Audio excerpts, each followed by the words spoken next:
क्या उत्तर प्रदेश को यादव बनाम ब्राह्मण का नाम देकर समाज को, सनातन धर्म को सुलगाने की कोई साजिश तो नहीं? उत्तर प्रदेश में समाजवादी पार्टी जो विपक्ष में है, उसे भारतीय जनता पार्टी की किसी योजना में कोई मामला नहीं दिखता। ये जात पात के ही मामले क्यों दिखते हैं? समाजवाद का दम भरने वाले मुलायम सिंह के सुपुत्र प्रिय अखिलेश यादव जी, जो समाजवादी पार्टी के राष्ट्रीय अध्यक्ष हैं, वो समाजवाद के नाम पर सारे समग्र समाज की बात न कह करके एक पीडीए का नाम दे करके समाज में ये गहरी खाई खोदने का काम नहीं कर रहे। जो कहूंगा सच कहूंगा, सच के सिवा कुछ नहीं कहूंगा। जहां सब मौन हो जाते हैं, वहां उठती है सिर्फ एक आवाज, केवल मेरे साथ ज्वलंत मुद्दा। हर मुद्दे पर एक आवाज।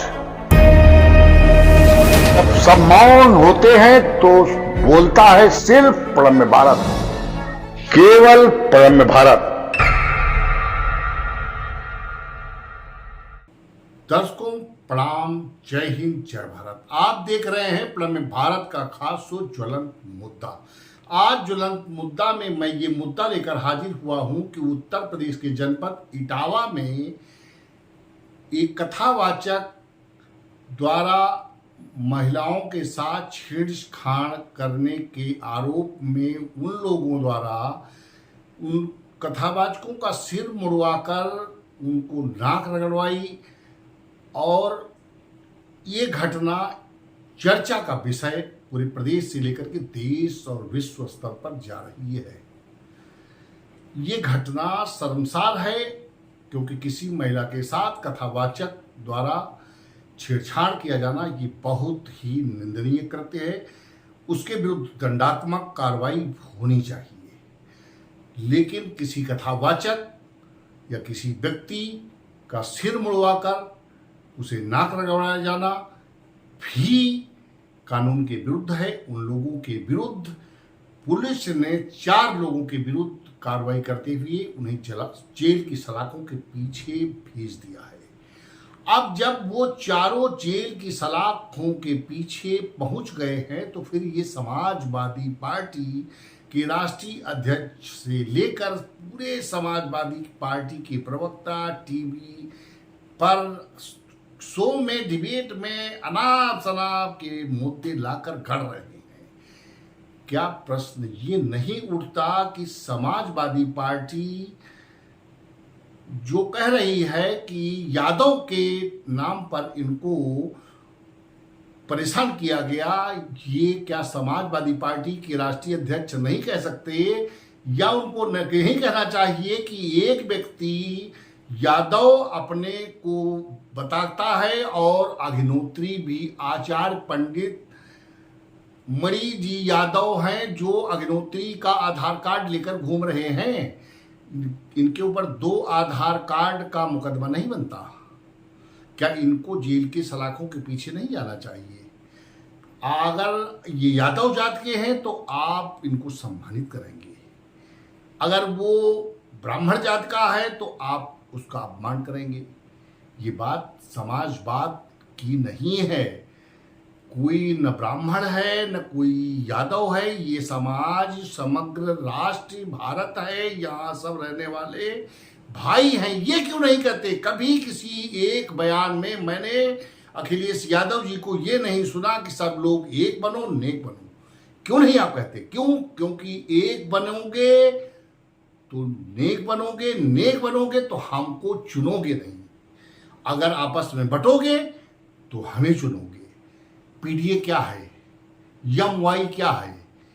मैं दर्शकों, आप लोग भी जानते हैं, आप इन लोगों से पूछिए कि यम वाई क्या है, पीडीए क्या है, इसमें ब्राह्मण क्षत्रिय वैश्य कहाँ है? ये आप क्या उसमें गरीब लोग नहीं हैं? अब बात ये उठती है कि अगर इन कथावाचकों ने छेड़खानी की तो इस छेड़खानी को बहुत बड़ा मुद्दा नहीं समाजवादी के लिए है, क्योंकि उस समय समाजवादी पार्टी के राष्ट्रीय अध्यक्ष मुलायम सिंह यादव जी कहा करते थे कि बच्चों से गलतियां हो जाती हैं।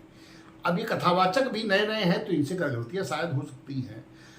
जो लोग ये कहते हैं कि कथा व्यास पर बैठने को लेकर के ये मामला हुआ, ऐसा कुछ नहीं है। कथा अगर विद्वत, भारत में विद्वता की पूजा होती है, जात न पूछो साधु की, पूछ लीजिए ज्ञान, लेकिन ये साधु नहीं है, ये कथावाचक है। अब कथावाचक हमारी एक ऐसी ही कंपनी है जिसमें सैकड़ों यादव कंपनी में कथावाचक हैं, और उसमें से एक कथावाचक हेमराज यादव जी भी हैं। अब उनकी कथा अपने हिसाब से वो करते हैं, दूसरे कथावाचक अपने हिसाब से करते हैं। अब वो महिला जो आरोप लगा रही है, आइए सुनते हैं उस महिला का आरोप। इसने शुरुआत से ही हमारे साथ बदतमीजी की। फिर मैंने इसे भोजन पे बुलाया, उस समय भी इसने बदतमीजी की। बस वो दोनों थे? वे ही दोनों थे। दोनों थे? हाँ। कथावाचक जो थे। हाँ। तो मैंने अपने पति को बताया, फिर उन्होंने कहा अगर अभी कुछ करते हैं तो भागवत खंडित होता है, गीता से चुप रहो। बस मैंने यही सोचा भागवत किसी तरह बच जाए, भागवत फिर भी खंडित ही हो गई। आप लोगों को कैसे पता चला था कि ये कौन किया? मुझे इस चीज से कोई मतलब ही नहीं था। हमने तो बुलाया, हम तो उन्हें पूजनीय समझ रहे थे, पूरा उनका सम्मान किया। मुझे इस चीज से मतलब नहीं था।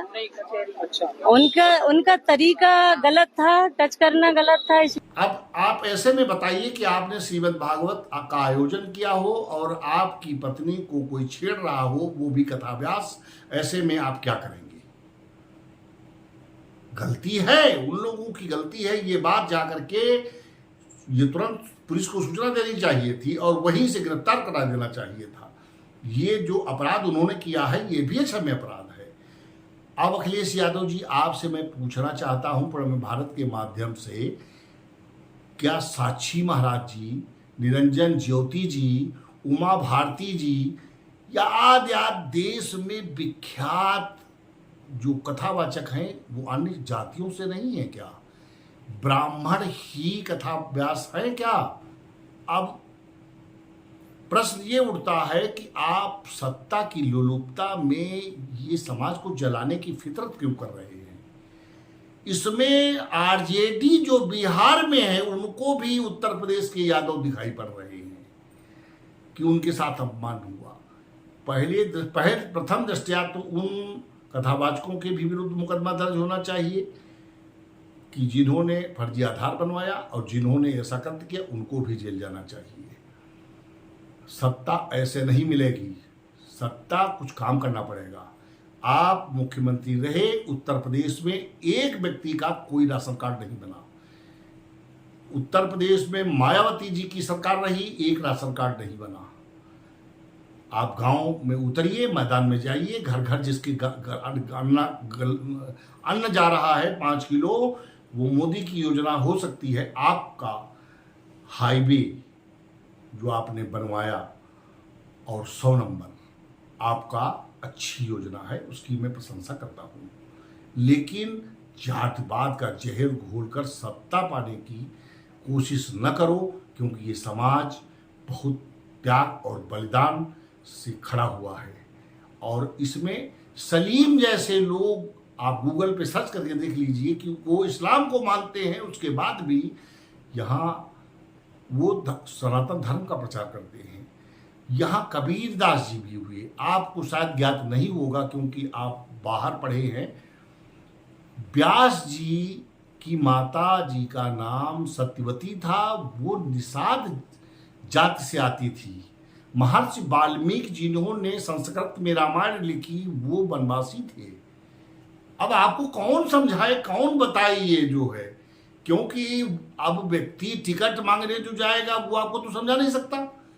आपके सामने ये बात कौन करे ये प्रणम्य भारत आपसे बात कर रहा है, आंख में आंख डालकर 25 करोड़ जनता उत्तर प्रदेश की उसकी तरफ से, कि आप ये समझिए भारतीय जनता पार्टी सरकार योगी जी की है। आप सदन में बैठकर उनकी विभिन्न योजनाओं के विरोध में समीक्षा करिए, कोर्ट जाइए, कचहरी जाइए और धरना प्रदर्शन करिए।